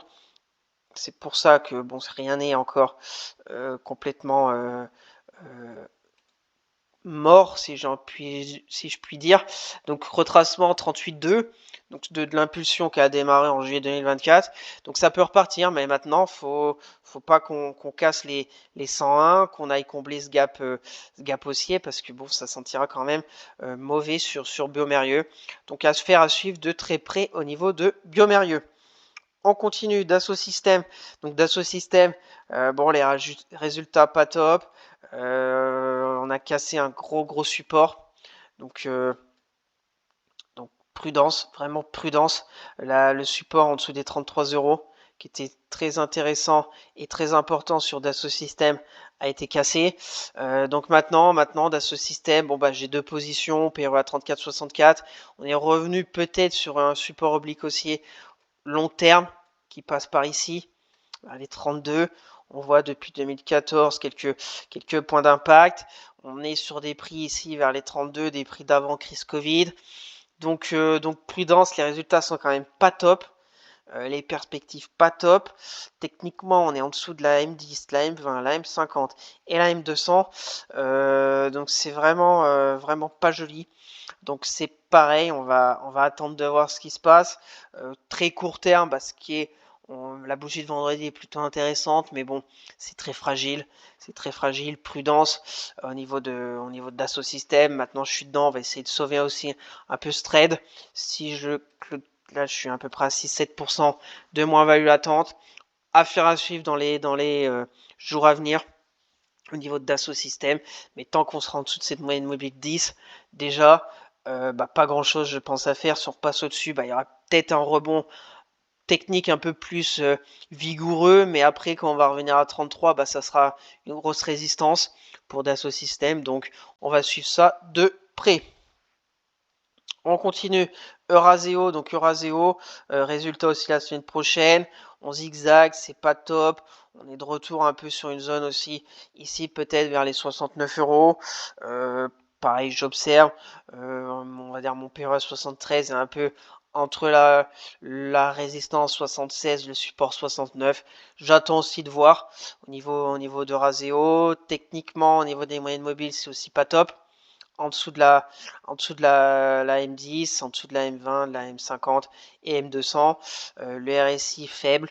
Donc on va voir comment vont être perçus les résultats sur Euraseo.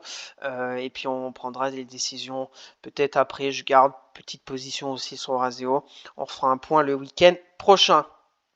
On continue Accor. Accor plutôt belle semaine. Plutôt belle semaine. Là il y avait une énorme mèche basse qui vient combler ce petit gap haussier. Là voilà, fallait être devant l'écran pour si on reprend à 39. Moi j'ai qu'une position, j'accompagne avec cette moyenne mobile 20 à peu près au niveau d'Accor. Donc rien à signaler de particulier, on est peut-être au bout de cette hausse qui a été techniquement très intéressante. On voit croisement M10, M50, M200 aussi intéressant. On est bien orienté. On a juste la moyenne mobile 10 au-dessus, mais on est toujours en appui sur la 20, la 50, la 200. Donc rien de particulier au niveau d'Accor. En hebdo, pareil, on a fait un pullback sur la M10 hebdo. Donc ça suit un peu au niveau d'Accor. Est-ce qu'on va atteindre mon objectif avec cette résistance vers les 43,50? C'est un peu l'objectif dans les prochains jours au niveau d'Accor. Pour les personnes intéressées, la zone préservée 41 € en clôture. Là, on est à 42, donc on est déjà un peu reparti. Affaire à suivre. On continue Ipsen. Ipsen, elle est revenue au niveau de mon PRU. J'ai deux positions ici, le 17 septembre, 8 octobre. On travaille toujours au-dessus de cette moyenne mobile 200 journalière, donc c'est plutôt positif. On va peut-être avoir un beau petit croisement à la hausse entre la M20 et entre la M50 et la M200, donc c'est plutôt positif. Vendredi, on fait plutôt une belle bougie, donc on va voir si elle retourne vers les 116 ou pas. Négatif, le croisement M10 M20, on verra. On est bloqué entre les moyennes mobiles courtes et moyennes mobiles longues, donc un peu d'indécision, ça vivote un peu autour des 113 € au niveau d'Ipsen. Donc je garde. Pour le moment, on est à mon PRU, donc affaire à suivre. Le RSI, on est revenu un peu vers la zone de neutralité 50. On verra bien les bandes de Bollinger se referment un peu. On verra. On a peut-être une sorte d'oblique là. Ouais, voilà, noter sur les points, les mèches. On voit ici. Donc on va avoir cette oblique. si elle continue au niveau de cette oblique, aussi au niveau d'Ipsen, et on verra la semaine prochaine où elle en sera. On continue, Métropole TV. Bon, bah, Métropole TV, résultat pas bien apprécié par le marché, commence à être un peu dangereuse. Pourquoi? Parce que ici, c'est un peu une zone qu'il faut surveiller de très près, parce que si on se met en ligne de clôture, on est pile poil. Donc la semaine prochaine, l'enjeu de Métropole TV, c'est la bougie hebdo est quand même pas belle du tout, hein. Moins 5,65 sur Métropole TV, c'est pas top, j'ai qu'une position, on voit vendredi pas top, on a surtout eu un gap baissier, et pour le moment, aucune réaction, moins 4 suite au résultat, après on fait moins 0,34, et là moins 73, donc pour le moment ça lâche, au niveau de Métropole TV, faut vite une réaction sur Métropole TV. On verra là, la semaine prochaine. L'enjeu, c'est, on va dire, de repasser au-dessus des 11,46 au niveau de Métropole TV. Pour le moment, je suis à peu près à moins 10%. Donc j'attends de voir la suite, mais je reste prudent sur Métropole TV pour pas me laisser un peu embarquer. Parce qu'après, si on se met en hebdo, voilà, après on peut peut-être aller retourner vers les 10 €, hein. Et là, ça commence à faire beaucoup. On est aussi sur un support oblique, aussi un peu, aussi un support oblique qui peut être aussi intéressant sur du. Voilà, après, bon, ça s'ajuste. On verra. Donc là, on est sur une zone technique importante. On voit ici ligne de clôture, résistance, support, support. Donc là, il faut vraiment réagir dans les prochains jours. Et surtout, on voit la bougie hebdomadaire de la semaine prochaine sur Métropole TV, si on a une réaction ou pas. Le RSI, on vient de rentrer en zone de survente. Donc c'est plutôt pas joli. Affaire à suivre pour les personnes intéressées au niveau de Métropole TV. Et faut une réaction. On a la baisse, maintenant il faut au moins la congestion, la stabilisation pour au moins qu'elle reparte. Donc là, rien à faire à part observer. En plus, les bandes de Bollinger s'ouvrent pour continuer la baisse. Donc il y a une vraie vague baissière sur Métropole TV. Et malheureusement, je suis dedans. On continue. Imerys. Donc Imerys, résultat aussi au niveau d'Imerys, qui ont été plutôt bien accueillis, parce qu'on fait une bougie de presque plus 6%. On retourne au niveau de mon PRU. On est revenu encore sur. On avait un gap haussier. Pour le moment, il est toujours d'actualité. On était revenu en dessous de cette zone à 28,52 qui était une belle zone de support de polarité. On s'est fait peur un jour. Il y a eu des prises de bénéfices envers les résultats, mais les résultats ont plutôt eu un très bon accueil, donc c'est reparti. Maintenant, on est très neutre, hein. On voit toutes les moyennes mobiles sont entremêlées. Donc mon objectif, c'est toujours d'aller chercher cette moyenne mobile 200 journalière et vers ce gap baissier. On va voir. J'ai une position, on est à mon PRU, donc je garde en portefeuille. Et on verra si on atteint les 31 € dans les prochains jours. Une petite zone ici à 30 € de résistance. On va voir la semaine prochaine si on arrive à franchir tout ça en hebdomadaire. Et on est bloqué entre, voilà, on voit la résistance, le support. Donc affaire à suivre sur Emeris. Positif, c'est les résultats bien accueillis. Maintenant, pour les personnes intéressées, si là c'est ici, là on est à 7. Après, il y a bien évidemment autre chose, mais ici ça sera déjà une grosse étape. Maintenant, le risque récompense est plutôt très faible. Peut-être attendre une petite baisse si vous voulez vous positionner, mais ouais, peut-être ici, ça fait un risque récompense de 1,67 si on retourne un peu là-dedans. Mais voilà, pour moi, on est entre le support et la résistance au niveau d'Imerys. On continue. Eramet. Donc Eramet, comme vous le savez, pareil, je me suis laissé embarquer, mais ma stratégie au niveau d'Eramet, qui est très cyclique et qui, je pense, si on se met en hebdo, pourrait rebondir fortement dans les semaines ou mois à venir, si on a une reprise de la Chine, etc. Donc je garde, j'ai deux positions, mon PRU à 62 si on se met en hebdo, voilà 62, on peut bien évidemment aller plus bas, mais on peut repartir aussi plus haut. Donc, comme on va dire les matières premières qu'extrait Eramet, le manganèse, le nickel et aussi très bas le cours. Donc si on a une petite envolée, un peu de spéculation sur ces cours, Eramet pourra en bénéficier. Maintenant, ce qui est positif cette semaine, c'est qu'elle s'est calmée dans la baisse. Après, bien évidemment, ça peut être juste peut-être des rachats de short ou j'en sais rien, un pullback et puis après revenir là et puis repartir. Donc, premier point positif, la chute s'est stabilisée sur les 49,76 ici. Le jeudi 24, on a fait une belle bougie verte, on est passé au-dessus. Après, deuxième point positif, on a fait une clôture au-dessus de cette moyenne mobile 10 journalière et le RSI est repassé au-dessus de la zone de survente. Donc voilà. De toute façon, moi j'ai deux positions.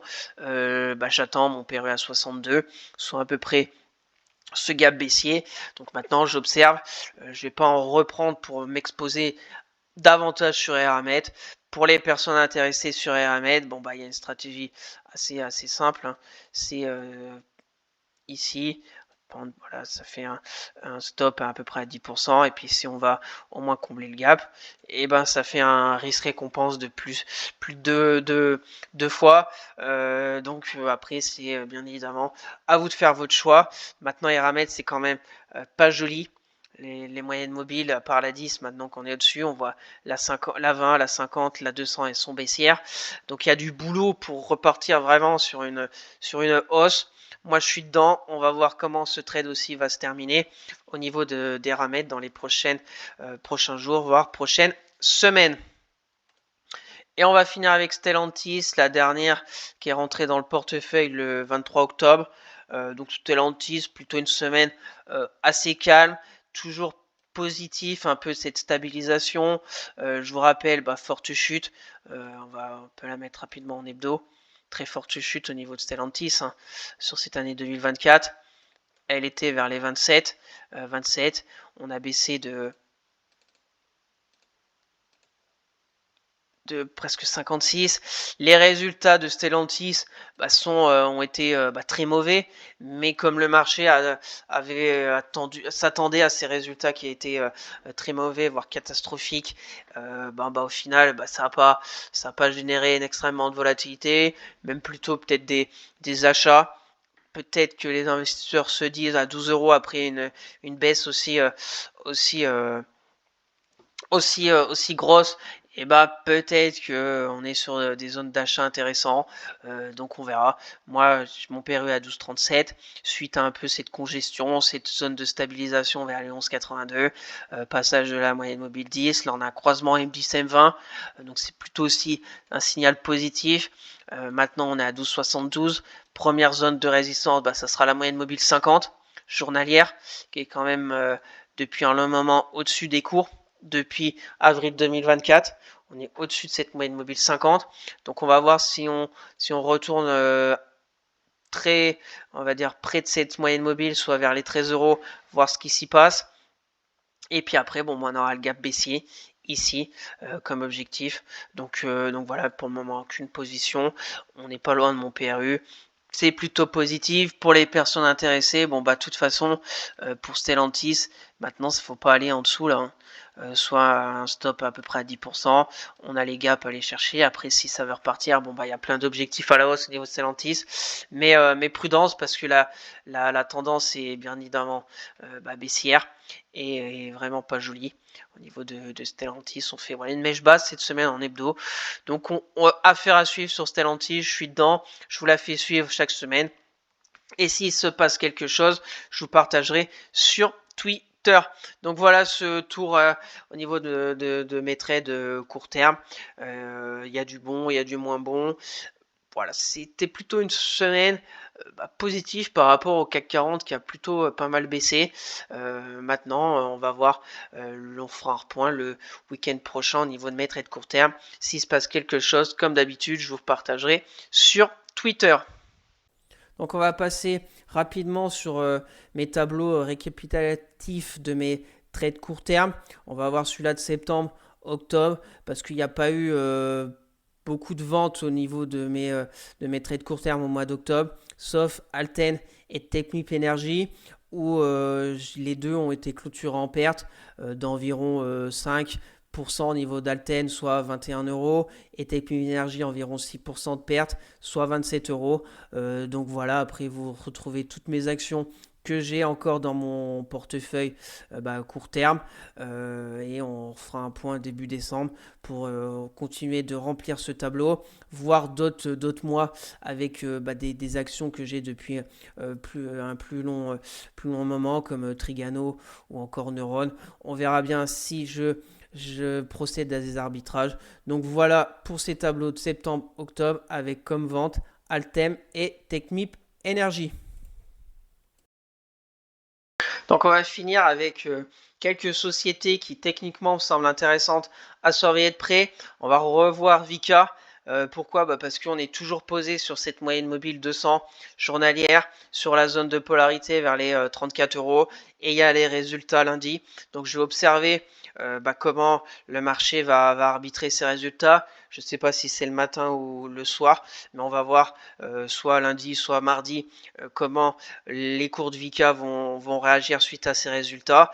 Voilà, j'observe parce qu'on est sur des zones techniques intéressantes. Si on se met en hebdomadaire, on voit pareil qu'on est sur une zone intéressante après la hausse.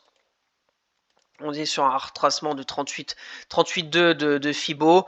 Donc on est posé sur une zone technique intéressante. Maintenant, le catalyseur sera les résultats de Vika la semaine prochaine. Donc je vais vous la faire suivre sur Twitter comme d'habitude au niveau de Vika. Et si je prends des positions, je vous partagerai aussi tout ça sur Twitter. On continue. Veralia. Donc Veralia, ce que j'aime bien sur Veralia, on va se mettre en hebdomadaire pour voir pareil les deux zones un peu techniques en hebdo. Il y avait cette zone des 25,88 qu'on a enfoncé. On a été vers les 24,20. Et après, les résultats de Veralia ont été plutôt bien appréciés par le marché. On fait une belle bougie mercredi 23 de presque plus 12%. Et là, on a fait presque un contre-pied. Et ce que j'aime bien, c'est qu'on est revenu sur cette zone de 25 qui était une très belle zone. Et il y a eu des achats. Et vendredi, on fait une belle bougie, plus 3%. Et on repart à la hausse. Donc c'est plutôt intéressant. Si on remet les retracements, pareil, on fait un 61,8 peut-être pour repartir. Maintenant, ce que je vais attendre, c'est peut-être petite baisse pour essayer d'avoir peut-être un stop plus court. Essayer de, voilà, comme ça. Un stop de 4% si on revient vers les 26,72 pour aller chercher après les 29 euros, soit voilà, un risque récompense de 2 et voir ce qui se passe vers cette moyenne mobile 200 journalière, vers ce gap baissier qui est toujours d'actualité sur Veralia. Donc à voir, on est toujours en fait assez neutre, mais il y a des choses intéressantes avec cette bougie de belle envergure. On va voir, voilà, les volumes ont été extrêmement importants. Donc il y a eu une volonté vraiment des acheteurs de reprendre la main sur Veralia. Là, on est reparti vers les 25. Et vendredi, on a encore eu une reprise avec une belle bougie haussière. Donc je vais la regarder la semaine prochaine et je vais vous la faire suivre au niveau de Veralia. Voilà, au niveau du RSI, pareil, on est revenu vers 50 et on a l'air de repartir. Donc maintenant, il faut essayer de trouver un point d'entrée intéressant sur Veralia la semaine prochaine, mais avec les gros rendez-vous qui nous attendent, il faut quand même être assez prudent. Et SPI, donc SPI, résultat pas bien accueilli, gros gap baissier, mais ce que j'aime bien sur SPI, c'est déjà en hebdomadaire, on est revenu sur une zone technique intéressante, vers les 33 euros au niveau de SPI. Si on se met en ligne de clôture, on voit 33 euros, la moyenne mobile aussi 50 hebdo qui peut être aussi intéressante sur SPI en support dynamique. On voit qu'elle a joué dans le passé pas mal comme support dynamique. Et ce que j'aime bien aussi sur SPI, c'est en fait cet oblique. Cet oblique fait un peu rôle de polarité. Quand on était En dessous, bah, c'était une résistance oblique baissière. On voit, on en a travaillé. Hop, on fait une touche, on revient. Là, c'était positif. Et là, on repart un peu comme ça. Donc, à voir si parce que j'aime bien ces jeudis. Bon, on fait moins 4,66, mais on fait une mèche basse et au final, bon, on fait une bougie verte parce qu'on clôture plus haut que le prix d'entrée. On sauve un peu cette zone ici de support. Et vendredi, bon, bah, on fait rien, on bouge pas. Donc à voir. Par exemple, si lundi on clôture plus haut que la bougie de vendredi, on peut mettre un stop, soit on se dit bah, la mèche, soit 4-5, et puis bon, complément du gap. Et puis après, bon, si on retourne là-haut, ça fait un risque récompense de 2. À surveiller, SPI qui a baissé maintenant. On est, voilà, on est sur techniquement peut-être comme ça. Donc de toute façon c'est le gap baissier. Si on arrive à le combler assez rapidement, je parle de la semaine prochaine, bah, ça serait extrêmement positif. Ça voudrait dire qu'on a eu le gap baissier suite au résultat, mais que les investisseurs, les acheteurs sur SPI se sont dit c'était un peu exagéré et ont tout de suite comblé ce gap baissier. Donc c'est l'enjeu de la semaine prochaine. Bien évidemment, les moyennes mobiles sont à la baisse, la 10, la 20, la 200, la 50. Donc c'est tendance baissière, mais c'est plutôt un achat contrarien suite à un peu sur cette zone technique clé vers les 33 euros. Donc voilà, très rapidement sur ces trois sociétés que je trouve techniquement intéressantes et que je vais vous faire suivre la semaine prochaine, même si les enjeux de la semaine prochaine avec l'élection américaine, la réunion de la Fed peut générer beaucoup de volatilité sur les marchés, donc prudence quand même. Donc merci à tous d'avoir suivi cette vidéo. J'espère que ça vous plaît, ce tour complet chaque début de mois au niveau de mon PEA de chez Bourse Direct, que ce soit de mes actions long terme à dividende, de mes trades court terme, mon tableau récapitulatif au niveau de mes trades court terme ou encore mon tableau avec les sommes perçues au niveau des dividendes pour cette année 2024, sans oublier un point sur les statistiques économiques, sur le CAC 40, voir comment il s'est comporté la semaine et les zones techniques clés à surveiller de près pour la semaine suivante et quelques sociétés qui techniquement me semblent intéressantes à suivre de près. Donc n'hésitez pas à vous abonner à la chaîne, à partager la vidéo, à me lâcher un maximum de likes, ça me ferait très plaisir. Si vous avez des questions, des remarques ou si vous avez un avis sur une société en particulier, mettez-moi tout ça en commentaire, je serai ravi d'échanger avec vous. Je vous rappelle mon Twitter où je fais le suivi de mes analyses techniques, de mes trades court terme, etc. Le lien est dans la description pour suivre mon PEA long terme à dividende et court terme sur Morning. Le lien est aussi dans la description. Sur ce, je vous souhaite un excellent week-end et on se retrouvera la semaine prochaine pour sûrement encore une vidéo d'analyse fondamentale et technique. Allez, bye!